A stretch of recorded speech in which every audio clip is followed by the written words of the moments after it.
Salut les players, on se retrouve pour une nouvelle vidéo, deuxième demi-finale de cette Ligue des Champions. Les deux rescapés du groupe de la mort, Borussia Dortmund, Paris Saint-Germain. Écoute, on attend ça avec impatience. Moi, personnellement, j'attends ça avec tellement d'impatience. Moi, j'ai juste envie que le PSG aille à Wembley, c'est tout. J'ai pas envie de discuter longtemps. Moi, je te le dis, on Je te doit comprends. aller à Wembley, tout simplement. J'annonce. Je te comprends. Franchement, tu peux lancer ta vidéo, on va débriefer. Je te comprends. Je pense que ça peut être plus compliqué pour le Paris Saint-Germain d'aller à Wembley, notamment. Hein. Allez, c'est parti.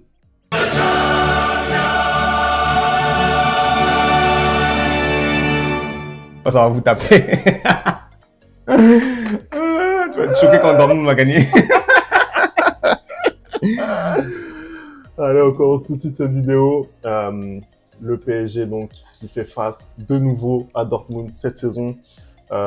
C'est plus du tout la même équipe de Dortmund. Elle a clairement changé Anderson depuis ce qu'on a vu lors des phases de poule. Je pense qu'il faut pas du tout prendre ça comme référentiel. Qu'est-ce que t'en penses, toi, déjà, de cette confrontation? Bah, déjà, je pense qu'on s'était pas trompé quand on a qualifié ce groupe du groupe de la mort, parce qu'au final, quand on regarde le premier et le deuxième du groupe se retrouvent en demi-finale de la Ligue des Champions, c'est pas un hasard, hein, parce que du coup, quand on a dit groupe de la mort, les gens disaient que ouais, non, on abuse, non, voilà. Clairement, les deux équipes sont là. Si Newcastle n'avait pas eu autant de blessés, je pense qu'ils seraient aussi pas mal placés en Europa League après leur élimination.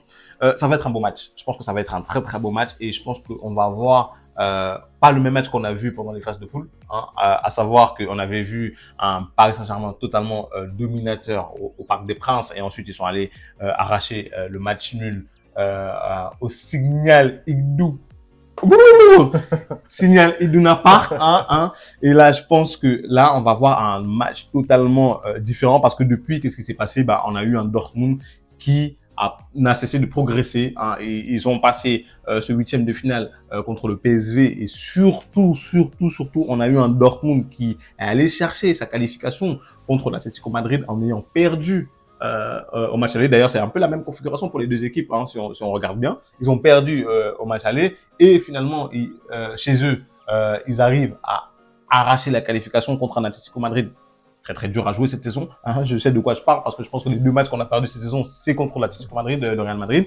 Donc, ils jouent mieux. On a un Sabitzer et un Julian Brandt qui sont en train de faire une saison vraiment incroyable. Ils ont ce bloc-là et surtout des supporters, mais qui les poussent comme pas possible. Quand on regarde leur dernier match récemment, tu vois que contre les grosses équipes, ils s'en sortent très très très bien, hein, notamment contre le Bayern Munich ou encore contre le Bayern Leverkusen qui est champion. Ils ont pas, comment dire, ils baissent pas la tête, tu vois, au contraire, bien au contraire. Donc cette équipe-là, elle est très très dangereuse. Par contre, de l'autre côté, bah, le Paris Saint-Germain. Et le Paris Saint-Germain est en train de faire une saison. Hein. Il y a énormément de monde qui critiquait Luis Enrique.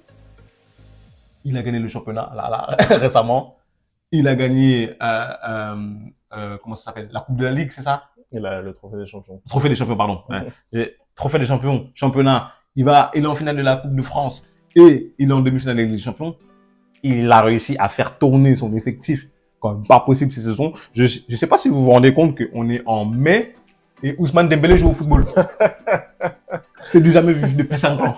On est en mai. Je pense que ce gars-là, tu lui donnais Neymar. Neymar, c'était le meilleur footballeur au monde. Tu lui donnais Verratti. Verratti, c'était le meilleur footballeur au monde. Ce PSG-là est très, très, très dangereux. Franchement, le fait d'avoir gagné cette demi-finale comme de cette manière-là contre le FC Barcelone, hein, même s'il y a eu ce carton rouge-là, ils ont quand même eu, comment dire, les ressources pour aller chercher la victoire et ça a été une constante cette année. C'est-à-dire qu'à chaque fois qu'ils ont été dans le dur, ils ont réussi à trouver le mental qu'ils n'avaient pas les précédentes années. Et cette année, j'ai l'impression que Luis Enrique a travaillé ce mental-là et du coup, Paris Saint-Germain, pour moi, arrive quand même en favori de cette double confrontation. Voilà. On va reparler hein, des deux équipes. On va se concentrer là tout de suite sur les compositions d'équipe. Côté Paris Saint-Germain, je pense qu'il n'y a pas forcément de surprise à attendre. L'équipe qu'on a vue à Montjuic face au Barça devrait logiquement être reconduite, hein, sincèrement. Là, je pense que Luis Enrique, même s'il est coutumier des surprises, là, sincèrement, ne nous fais pas de surprise, s'il te plaît. Mets-nous cette équipe qui nous a tant régalé face au Barça. Cette attaque Barcola, Dembélé, Mbappé qui est si complémentaire avec d'un côté Barcola qui vraiment fait une deuxième partie de saison absolument incroyable. Voilà, moi j'étais pas forcément un de ses plus grands partisans. Dis bien. Non, honnêtement, j'étais pas contre lui. Hein. Je l'ai jamais clashé ici sur cette chaîne. Mais pour moi, il y avait encore un gap à passer en Ligue des Champions. Là, je suis totalement hypé. Voilà, je le dis. Il a vraiment pour moi levé les derniers doutes qui entouraient sa titularisation dans cette équipe du Paris Saint-Germain.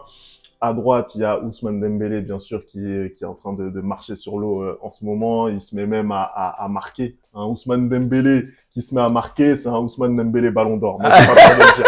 Moi, j'ai pas peur de le dire. J'ai pas peur de le dire. Ousmane Dembélé, c'est tout ce qui lui manque. On va pas se mentir. C'est d'être un petit peu clutch devant la surface de réparation, devant le but. Et c'est vrai que là, en ce moment, ce qu'il arrive à nous faire, c'est incroyable. On espère qu'il va garder cette dynamique. On a un Kylian Mbappé qui s'est mis au service du collectif, comme il l'a si bien dit lors du match contre le Barça. Selon nous, il n'a pas forcément fait un grand match, mais bon. Le match retour, il était plus au service du collectif. Il était au service du collectif et surtout, il était dans l'esprit. C'est ça qu'on veut, il était dans l'esprit. Je pense qu'il n'en a pas trop fait. Et puis, il y a quand même ces 2 buts. On peut pas les occulter. Je pense qu'il faut quand même être au bon endroit. Voilà, être au bon endroit au bon moment. Il faut quand même transformer ce penalty qui est un penalty très important. Donc voilà, on arrive vraiment dans les meilleures dispositions. On avait également une interrogation au milieu de terrain sur notamment Fabien Ruiz, puisque c'est le maillon faible, on va dire, de cette équipe au milieu du terrain. Lui aussi, il arrive à se hausser au niveau de cette équipe, aux côtés des indéboulonnables Vitinha et Warren Zaïre-Emery. Warren, la prolongation, on est vraiment content, frérot. Il va vous faire une clèche, tu vas rien comprendre. Parce que lui aussi, c'est pas 2029, c'est 2028 avec option. Avec option. Bon, déjà, au moins, on est tranquille jusqu'en 2028. C'est déjà ça. On a 4 ans devant nous. Bref. En tout cas, voilà, on a tous les feux qui sont au vert. Je pense aussi que défensivement, parce que c'est ce qui avait un petit peu pioché au match aller contre le Barça, cette charnière Lucas Hernandez, Marquinhos, elle est complémentaire. Moi, j'attends de voir peut-être un Lucas Hernandez rehausser son niveau de jeu. Moi, j'ai entendu certains dire que voilà, Lucas Hernandez, il a fait un grand match contre le Barça. Moi, je partage pas tellement cet avis, mais bon, en tout cas, je suis quand même obligé de constater que la charnière, elle est vraiment complémentaire. Et puis les 2 flèches sur les côtés, donc Nuno Mendes et Achraf Hakimi, on constate qu'ils sont capables de jouer ensemble. On a aussi beaucoup entendu que les 2 n'étaient pas forcément capables de jouer ensemble, qu'il y en avait un peut-être qui allait devoir plus se brider que l'autre. On constate que non, clairement, tu peux avoir 2 latéraux très offensifs qui défendent bien. Alors, ça a été plus compliqué pour Nuno Mendes face à Lamine Yamal. Moi, je pense que c'est plus un problème de positionnement, parce que Nuno Mendes, à la course, pour moi, il bat tous les jours Lamine Yamal, je suis désolé.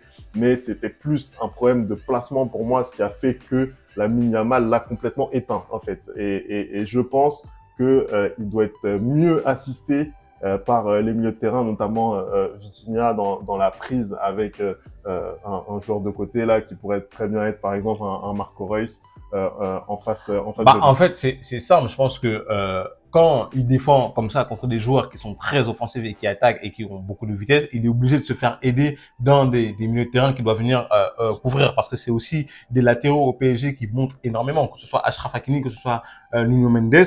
Tu peux pas te permettre de monter comme ça et de pas avoir de couverture. Donc du coup, le fait de faire ce travail où tu montes et tu dois redescendre contre des gens qui courent vraiment très très vite, s'il y a personne qui couvre, ça devient très vite compliqué pour toi en fait. Après, typiquement sur le but de Lamine Yamal, puisqu'on en parle, pour moi Nuno Mendes, il n'était pas hors de position. Il était face à Lamine Yamal. Après, pour moi, il y avait trop de distance. Tu te fais déborder par un Lamine Yamal entre guillemets par l'extérieur, alors que il est gaucher, donc il a un jeu plutôt rentrant quand il est positionné sur le côté droit. Donc c'était très étonnant ce placement de Nuno Mendes.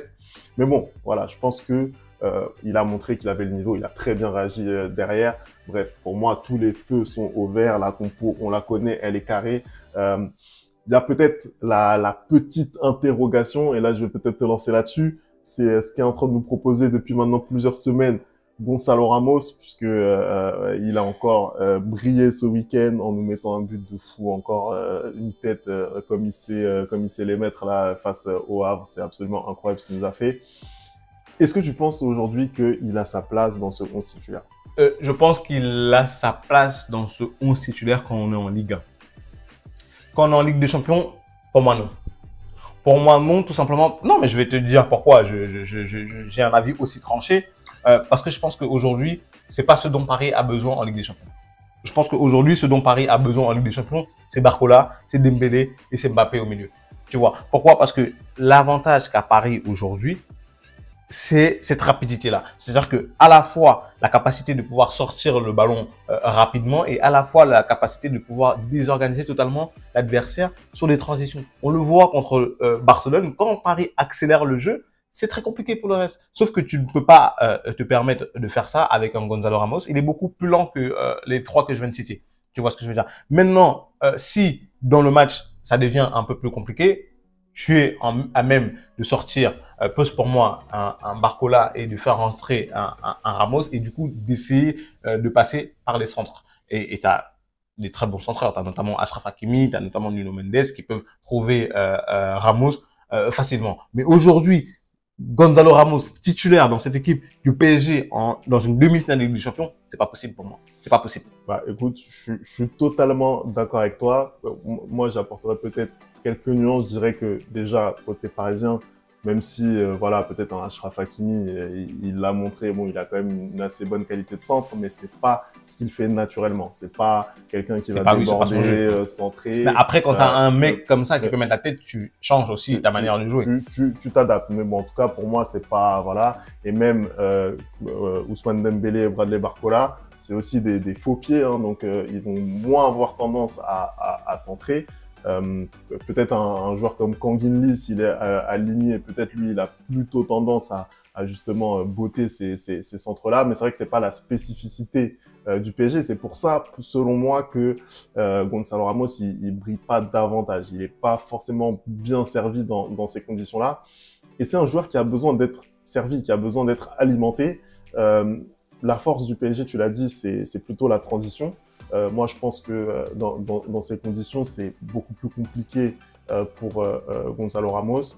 C'est pour ça que moi, j'en fais pas un titulaire en Ligue des Champions. Et sincèrement, je dis la vérité, même en Ligue 1, par rapport aux prestations qu'il a fait, moi, ça te convainc pas? Ça me convainc pas encore d'en faire le titulaire indiscutable à ce poste, hein. De toute façon, il va y avoir le départ de Kylian Mbappé. On saura très très vite qui va prendre ou la prolongation, on sait jamais. On sait jamais. On sait jamais. Si jamais Paris remporte la Ligue des Champions, peut-être que dans l'euphorie de la célébration, il va dire qu'il reste. Non, au contraire. Je pense qu'une fois que il aura gagné la Ligue des Champions avec Paris, je vois pas qu'est-ce qui peut le faire rester ici. Mais voilà, je pense que Gonzalo Ramos, ça me paraît un petit peu juste pour être titulaire en Ligue des Champions et même en Ligue 1, bon, on pourrait pousser le débat un petit peu plus loin. On va peut-être parler de la compo maintenant côté Dortmund, puisque il y a quand même du talent, énormément de talent dans cette équipe.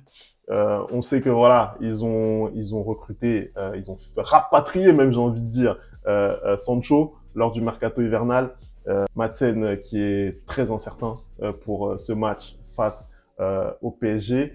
On a bien entendu le capitaine courage de cette équipe, Marco Reus, qui est toujours aligné. Julian Brandt, on l'a dit, qui a été élu homme du match au retour face à cette équipe de l'Atlético Madrid, qui est bien présent. On a ce double pivot, Emre Can, Marcel Sabitzer, qui est très très solide. Sabitzer qui était lui aussi un peu incertain, qui devrait tenir sa place. Et puis en défense, on avait lors du match en poule, on avait Niklas Süle qui était aligné. Cette fois, ce sera une charnière composée de Hummels et Schlotterbeck. Voilà, on sait que c'est un petit peu compliqué pour Niklas Süle et ses petites sorties extra-football. Donc voilà, on a une équipe de Dortmund qui est très compétitive. Très compétitive. Moi, je pense que ça peut poser des problèmes à Paris Anderson. Là, tu viens de dénoncer la composition de Dortmund. Je pense pas tout de même que Marco Reus sera titulaire. Par contre, je pense qu'il va préférer une attaque avec Jadon Sancho et Adeyemi aussi au niveau de l'axe gauche.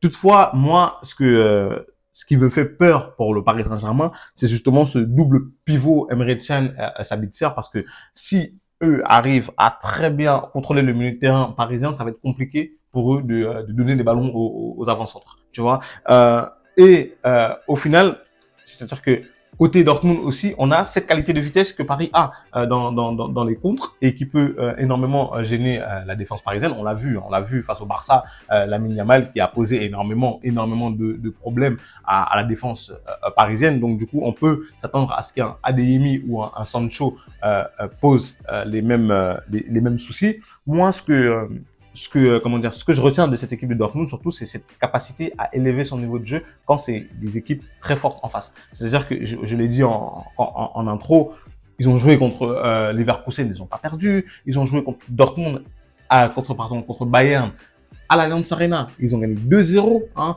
Là, ce week-end, bon, ils ont fait un match assez compliqué contre Leipzig. Ils ont perdu combien? 4-1. 4-1. On peut se dire que ouais, ça va être facile pour le PSG, mais non, détrompez-vous. Simone sont l'année prochaine. Détrompez-vous et il faut faire hyper attention à cette équipe parce qu'on est sur des joueurs qui sont sur une saison incroyable. Sabitzer et Julian Brandt encore sont en train de faire une saison qui te font hérisser le poil. Tu vois ce que je veux dire? C'est-à-dire que si tu te méfies pas assez de cette équipe-là, Paris peut en souffrir. Paris peut en souffrir, même si sur le papier, au final, quand on regarde les deux équipes, quand on regarde le contenu des matchs, quand on regarde la manière dont ils se sont qualifiés contre l'Atlético Madrid et quand on regarde la manière dont le Paris Saint-Germain s'est qualifié, pour moi, je pense que sur les deux matchs, je pense que Paris va aller en finale. Je pense que Paris va aller en finale. C'est quoi pour toi, Anderson, la clé du match? Qu'est-ce qui va faire que le Paris Saint-Germain va pouvoir déjà gagner cette manche aller? Qu'est-ce qui va faire que le Borussia Dortmund va pouvoir mettre en difficulté cette équipe parisienne selon toi? Je vais commencer avec la clé du match côté Dortmund. Pour moi, la clé du match côté Dortmund, c'est d'avoir une très bonne défense. D'avoir une très bonne défense et que le milieu, vraiment, le double pivot joue son rôle parce que c'est l'équipe parisienne en face, c'est très dur de contenir leurs attaques. Donc, du coup, déjà, si ça arrive à mettre un peu le doute dans l'esprit des Parisiens au match aller, même si on voit que cette année, c'est un peu plus compliqué que ça l'a été auparavant où s'ils avaient perdu au match aller, tu te disais que vas-y, match retour, c'est fini pour le Paris Saint-Germain. Cette année, on voit que c'est pas le cas. Mais pour moi, Dortmund doit très bien défendre à domicile, essayer de ne pas perdre le match à tout prix. Ensuite, côté Paris Saint-Germain, la clé du match, c'est tout simplement sa ligne d'attaque. Il te faut un Barcola, un Mbappé et un Dembélé à 100%. Et je pense que si tu as ces trois joueurs-là à 100%, il ne peut rien t'arriver. Il ne peut rien t'arriver. Pour moi, c'est eux les clés de match côté PSG. Écoute, pour moi, je vois déjà une clé du match côté parisien, c'est Gigio Donnarumma. Gigio Donnarumma, c'est peut-être celui qui m'a fait un petit peu peur, notamment lors du match aller face au Barça, où ça a été compliqué, notamment le premier but, celui de Rafinha, où sa sortie, elle est pas forcément autoritaire. On se rappelle aussi du but de Christensen sur corner, où il domine pas sa surface, en fait. On le sent pas vraiment maître des lieux. Contre un Hummels, ça peut être compliqué. Contre un Hummels, ça peut être vraiment compliqué. Voilà, il a montré quelques signes de fébrilité en Ligue des Champions, qu'on ne le voit pas d'ailleurs cette saison en championnat, en Ligue 1, où il est très fort, je tiens quand même à le préciser. Mais c'est vrai que en Ligue des Champions, il y a vraiment des passages à vide de la part de Donnarumma. Là, on a vraiment besoin d'un Gigio qui soit au top. Il peut pas se permettre la moindre erreur, la moindre approximation. Voilà, on sent déjà que dans son jeu au pied, il y a beaucoup moins de prise de risque. Voilà, on a quand même parfois des ballons qui sont balancés en touche notamment. Ça nous a notamment coûté ce but-là de Rafinha sur ce service de Pedri assez exceptionnel. Voilà, il y a quand même des choses qui sont pour moi assez importantes et qui doivent vraiment améliorer pour ce match, cette double confrontation face à Dortmund. Après, il y a un deuxième point que je voudrais évoquer, c'est le sang-froid que tu vas pouvoir avoir sur cette double confrontation. On sait que le Paris Saint-Germain, les années précédentes, on en a parlé, ils avaient une fâcheuse tendance à découpiller. On peut penser notamment à Neymar, on peut penser à des joueurs comme Verratti, par exemple, qui n'avaient pas forcément ce sang-froid. Là, ce que j'ai vu au match retour face à Barcelone, ça m'a vraiment rassuré. On voit des joueurs comme Barcola qui sont extrêmement matures, qui sont extrêmement lucides face à certaines situations.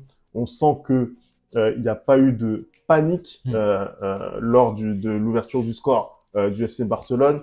Le plan de Luis Enrique a été respecté à la lettre, même après l'ouverture du score. Et c'est vrai que ça rassure vraiment, ça rassure vraiment. On sent que les leaders, notamment Marquinhos, prend enfin sa place de leader sur le terrain. On sent que c'est beaucoup plus un leader vocal maintenant que ça avait pu l'être auparavant. Et ses performances aussi aident en ce sens. Voilà, il y a tout un tas de choses qui, de ce point de vue, me donnent confiance. En face, on a une équipe de Dortmund qui, voilà, a certains éléments qui, eux aussi, ont pu dégoupiller par le passé. On pense notamment à un joueur comme Emre Can, par exemple, qui peut dégoupiller parfois. On sait aussi que, voilà, un joueur comme Brandt, par exemple, n'a pas du tout digéré la qualification du PSG lors de l'année Covid. Là, c'est pas du tout passé, cette qualification. Donc là aussi, il va falloir gérer ses nerfs, gérer ses émotions. Voilà, je pense que pour moi, le PSG, il a l'avantage sur cette double confrontation du point de vue du talent, du point de vue du terrain. Pour moi, le PSG est au-dessus. S'il arrive à gérer ses émotions, ça sera la qualification pour la finale. Je suis totalement d'accord avec toi.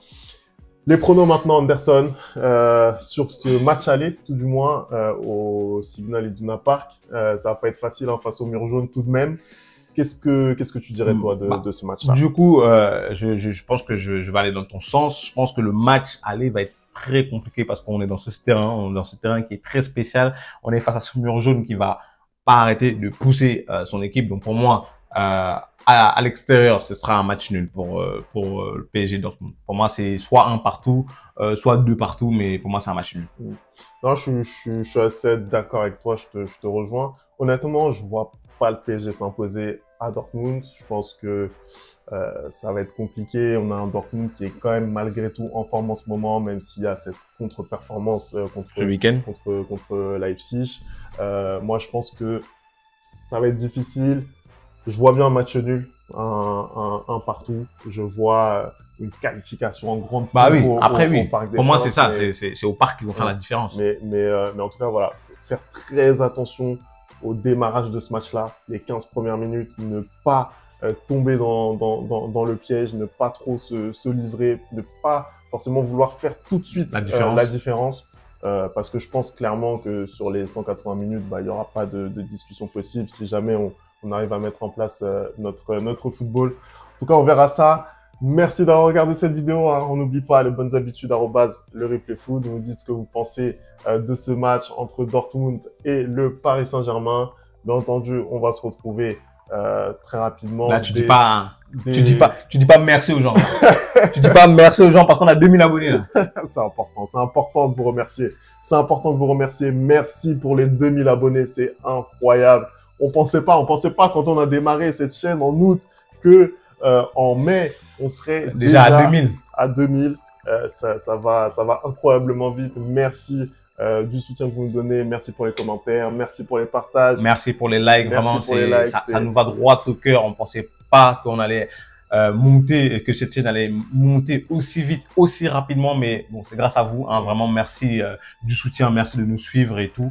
On va continuer à travailler, on va, en espérant bien évidemment grandir encore la communauté, continuer à vous proposer du contenu. D'ailleurs, on a plein d'idées qui arrivent bientôt sur la chaîne pour développer encore plus notre chaîne, mais en tout cas, merci et merci. Restez connectés, hein, parce que là, le contenu va être lourd sur la chaîne l'année prochaine. Mais bon, faut finir la saison déjà. Faut finir la saison. Il y a plein de choses qui vous attendent sur la chaîne. Merci à vous et on se retrouve très vite pour une nouvelle vidéo. Ciao!